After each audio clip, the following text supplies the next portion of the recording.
Hello all, and welcome to another Last Epoch build. My name is Bobo, and today I have a Necro build for you guys. This build uses the Wraith. We turn it into a Flame Wraith with idols, and we deal a lot of damage. This is basically a totem build. You put up your minions to attack, so it might not be for everyone, but if you like this kind of build, this is really fun build. It deals a lot of damage and it's really fun.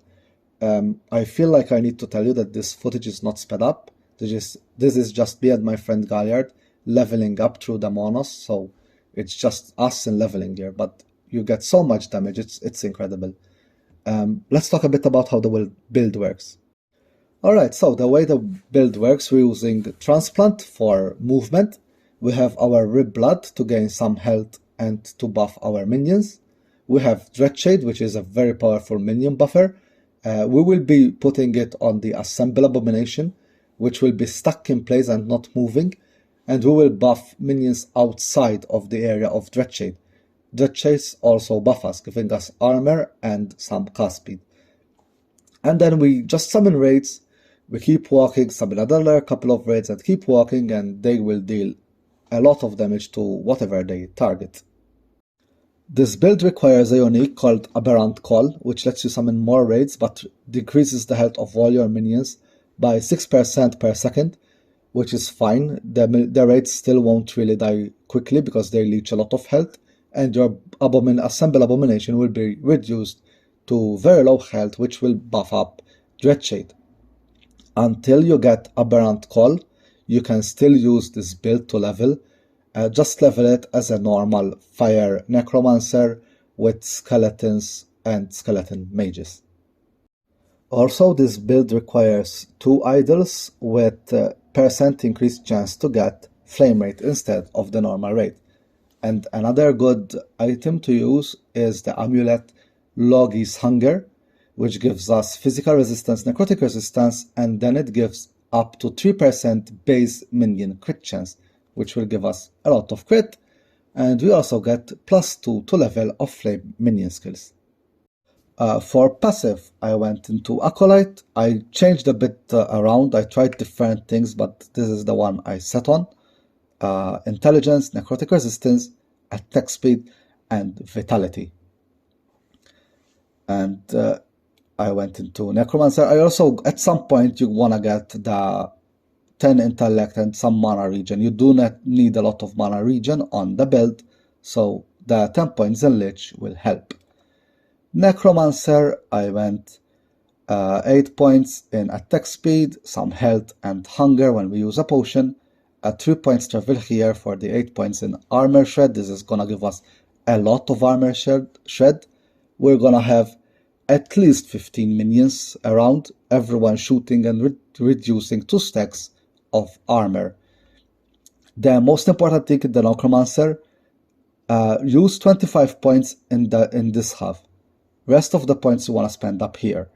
Start with Frenetic Summons, then go for Moonlight Pyre, get the Rite of the Undead, and then start going for the crit and crit multiplier. Last points you can get some vitality and health here. For this build we're using Assemble Abomination.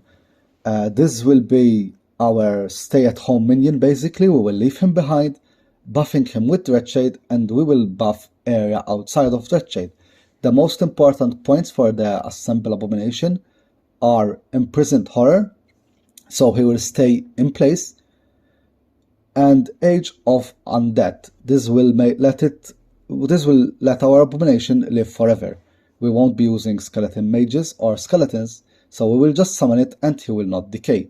He will still lose some health due to our unique, but that's fine. He will always stay at about 1 to 2% health. We're using Dreadshade.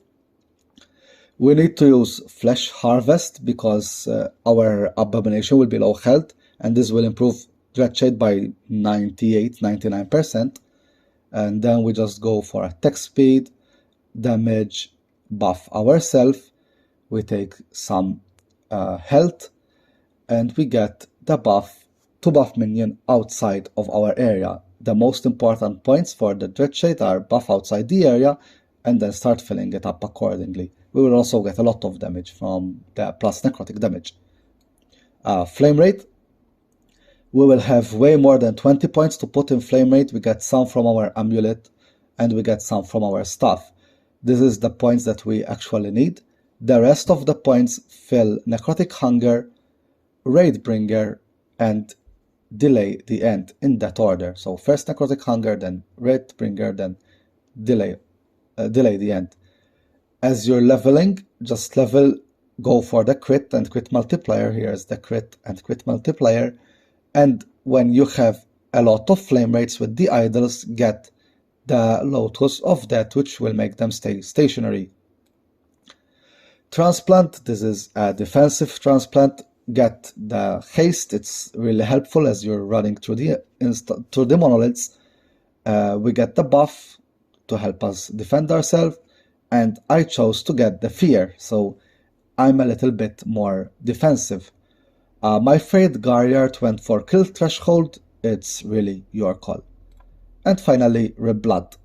I went with Reblood. There might be a better option out there. I will make an update video if I find something I like more, but I went for the buff minions, granting them attack speed and damage, and as much lifesteal as I could. With a couple of Reblood, I can go back up to full health. That pretty much sums up the build. Thank you all for watching, subscribe, and see you next time. Bye.